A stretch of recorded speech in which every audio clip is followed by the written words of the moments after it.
wanted to go to fashion school for uni, but it was too expensive in the UK, so I decided to opt for architecture, which is basically design anyway.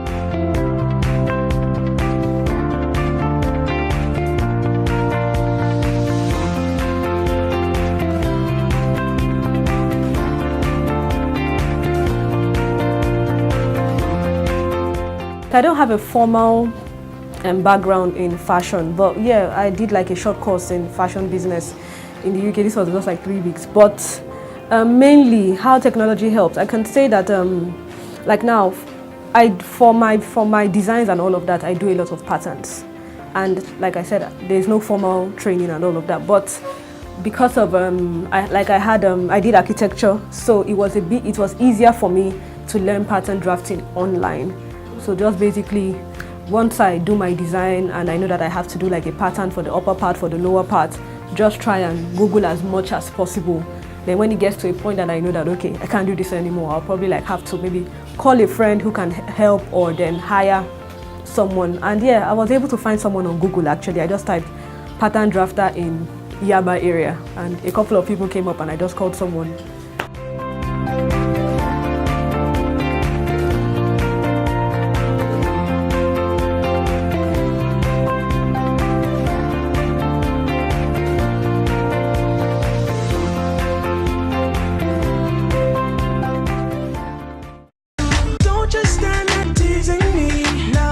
All right, I'm here with Titi Belo, founder and head designer of Titi Belo. We're going to find out how she has fueled her hustle. Thanks for being here today. Yeah, thank you for having me. I read that you studied architecture. Yes, I did. Was that, what was the plan when you were going to study architecture? I really wanted to study fashion design, but like I said, fashion school in the UK was expensive, so I just needed like the closest thing to fashion, and I was good with technical drawing in secondary school, so okay, let's do architecture. Yeah, and it wasn't. You had some design in it anyway. Yes, exactly. It had some design in it, so yeah. So you always knew you were going to be in the fashion business? Yes, always. Oh, interesting. Always. What was it about fashion that attracted you? Well, I feel like it's the only thing that I can do and do well and make money from. Yeah, so basically, and I wanted to dress women in like the right way, the proper way. I've seen like a lot of women, like power women, emerging industry leaders, and I'm like, okay, I think I can do this better, I think I can do that better. Just a couple of things. You don't have to look like so serious, you can still look like glamorous and at the same time taken seriously. Yeah. Because I mean, I've read a lot of places that Nigerian women are some of the most fashionable in the world, you know. Yes, so coming from a country like this, you know, where fashion is a big deal, and it looks like a lot of people are getting it right, quote unquote, which is why they would have that label. What did you see that made you feel like, okay, this is not being done right? What was it about the industry that you felt you could still add to it?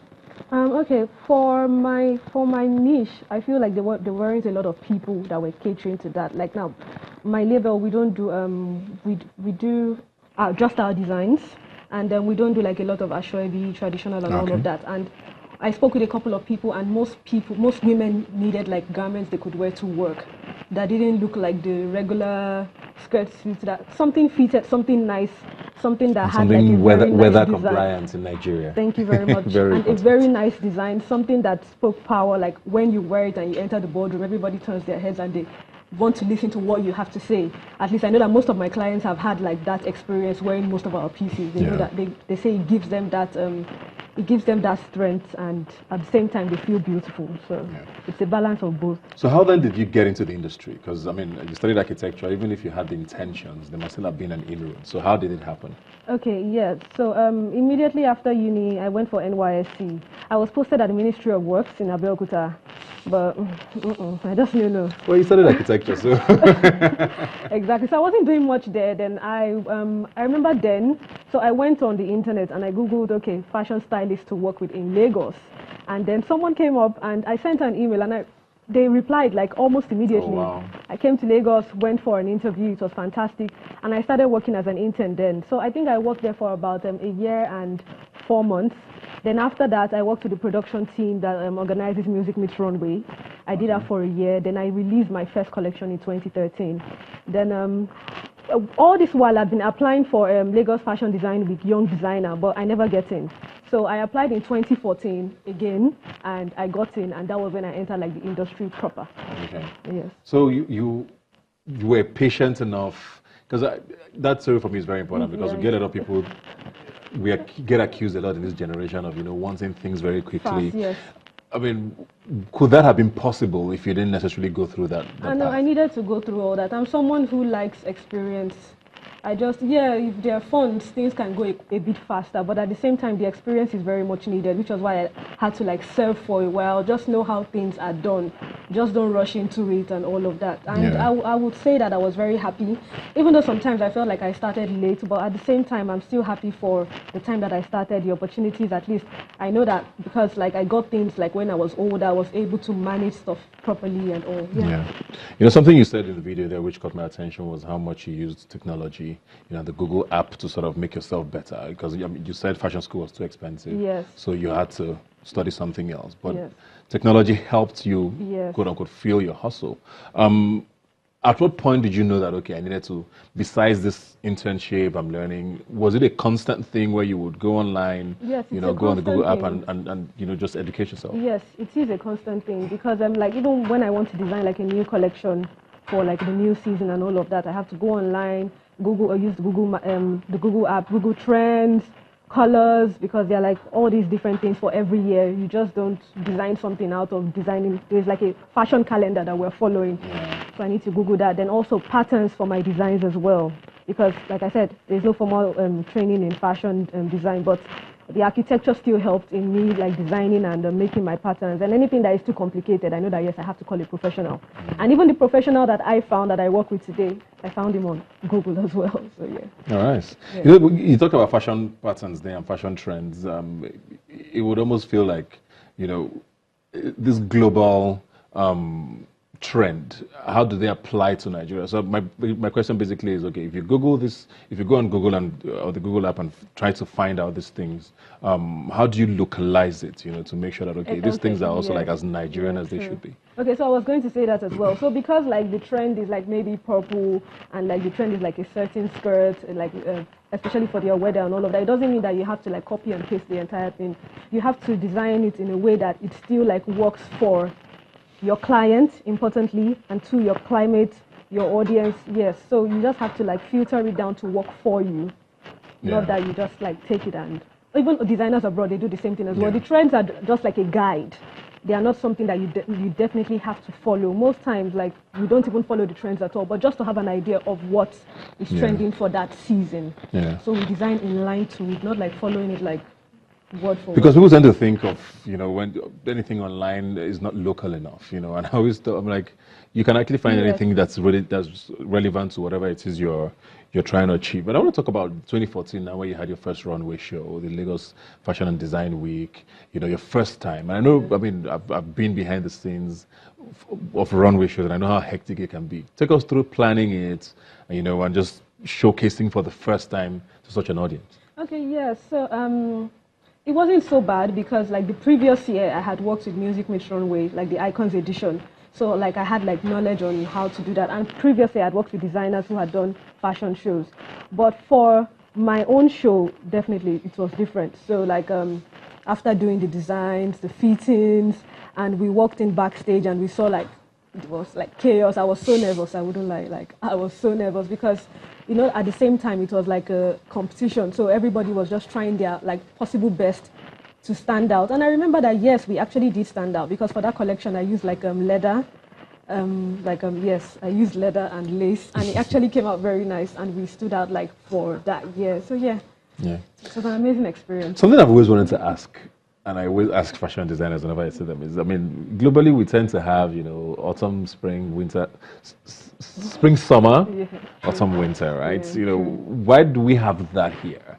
We don't have those seasons here. Is it sort of the need to be able to sell globally, or why don't we localize our runway shows a little more? We pretty much have one season, let's be honest, with some rain in between. So how do we is it possible to localize our seasons more? Well, not all designers actually follow that. I know like a couple of designers in Nigeria who do like there's Maxi V, for instance, who does like the wet and dry season. So not everybody follows the spring summer. We, for instance, we just do one collection per year, and we don't even name it anything. It's just 2019 collection, 2018 collection. That's it. Okay. But yeah, I think some people do that because like so that they can follow like the international calendar, because they are selling to these people. They are doing their shows at these locations. Not necessarily to the Nigerian market. Do you feel the pressure to be more global than local? Definitely, that's the end goal. To be very honest, that's the end goal. Yes, to be more global, but also to have like a bit of where we are coming from, to have like a bit of Africa in us. Just not that we just go there and like become all white or something. Just like, yes. Yeah. Let's talk misconceptions now, because I mean, you liked fashion, you were looking at it from the outside. What were some of the misconceptions you had before getting into the industry that you came in and were like, oh, this isn't that, you know? Well, fashion was glamorous. I got into there. It's a lot of hard work, a lot. Most of the time, I don't even look like this, to be very honest. It's a lot of hard work. So, yeah, so I think that's like the only misconception that I had, that okay, yes, it's all glitz and glam. Oh, there's always fashion week. Oh, designers have to look perfect. Oh, this one, no, it's not. Yeah. It's not so much fun. But if it's something that you love doing, you don't mind. Yeah. Really.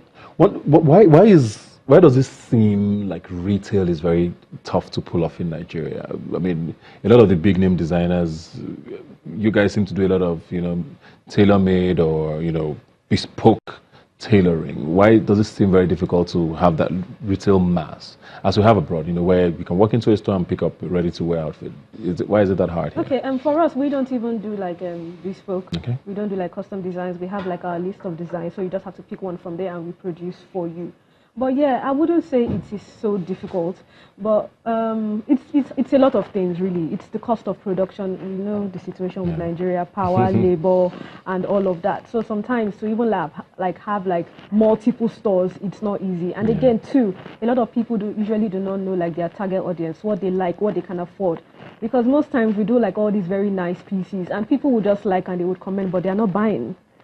So I think that's like the main thing that people have to learn. Okay. Like what's your target audience likes, what they can afford.